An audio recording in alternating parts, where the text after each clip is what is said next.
আসসালামু আলাইকুম প্রিয় বন্ধুরা। এক ভাই কমেন্ট করে জানাইছেন যে এটা কি সৌরবিদ্যুৎ সোলার দিয়ে চালানো কি সম্ভব? হ্যাঁ, অবশ্যই চালানো সম্ভব, তাও ডিপ টিউবওয়েলের বোরিং থেকে পানি উঠানো হচ্ছে। আপনারা দেখতে পাচ্ছেন কলের সাথে কিন্তু অ্যাডজাস্ট করছি। সবচেয়ে আকর্ষণীয় বিষয় হলো এটা কিন্তু সোলারের মাধ্যমে চলতেছে। আমার ভিডিও দেখে এক ভাই কমেন্ট করছে সোলার দিয়ে চালিয়ে দেখান, মূলত তার জন্য এই ভিডিওটা। জানি না ওই ভাই ভিডিওটা দেখতেছে কি না। এই যে আপনারা যে সোলারগুলো দেখতে পাচ্ছেন, এখানে 10টি সোলার আছে। এই 10টি সোলার সিরিজের মাধ্যমে দুইটা সোলার করা হয়েছে। এই দুইটা সোলার আবার প্যারালালের মাধ্যমে একটা সোলার বানানো হয়েছে। এই একটা সোলার থেকে 60 ভোল্ট প্লাস বের হয়েছে। তো যাই হোক, সোলারের যেই প্লাস মাইনাস তার বের হয়েছে, আমি 48 ভোল্ট ব্যাটারির সাথে কানেক্ট করছি। এখানে কোনো সৌরবিদ্যুতের কন্ট্রোল বক্স ব্যবহার করি নাই।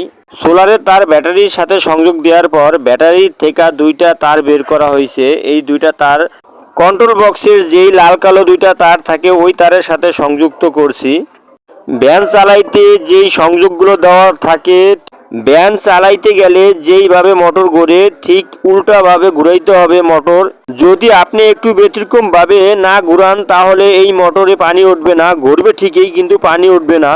এই যে আপনারা যেই মোটরটি দেখতেছেন, যেই কলের সাথে ফিটিং করছি, এই কলটা কিন্তু ডিপ টিউবওয়েল। আমরা কিন্তু জানি ডিপ টিউবওয়েলের পানির লেয়ার পেতে হলে অনেক নিচে দিতে হয়। এই টিউবওয়েলটি যার, তার কাছে জিজ্ঞাসা করা হয়েছে আপনি কত ফিট পাইপ ব্যবহার করছেন।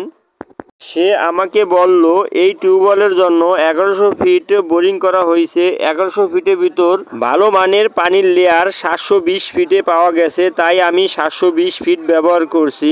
তো আপনারা দেখতে পাচ্ছেন 720 ফিট নিচ থেকে কি পরিমাণে পানি উঠতেছে। এই রকম নতুন নতুন ভিডিও পেতে হলে চ্যানেলটি অবশ্যই সাবস্ক্রাইব করুন। সাবস্ক্রাইব করে বেল আইকন বাজিয়ে রাখুন। আমার এই মোটর তৈরি করতে কোনো ভুল ত্রুটি হইলে বা ফিটিংসে কোনো ভুল ত্রুটি হইলে অবশ্যই দয়া করে কমেন্টে জানাইবেন। আরও এক ভাই কমেন্ট করছিলেন 50 ফিট নিচ থেকে একতলা বিল্ডিংয়ে পানি উঠানো সম্ভব কিনা। যদি উঠানো সম্ভব হয় তাহলে একটা ভিডিও দেবেন। ভাই, আমি মনে করি এই ভিডিওটি আপনার জন্যই। ভিডিও না টেনে দেখতে থাকুন।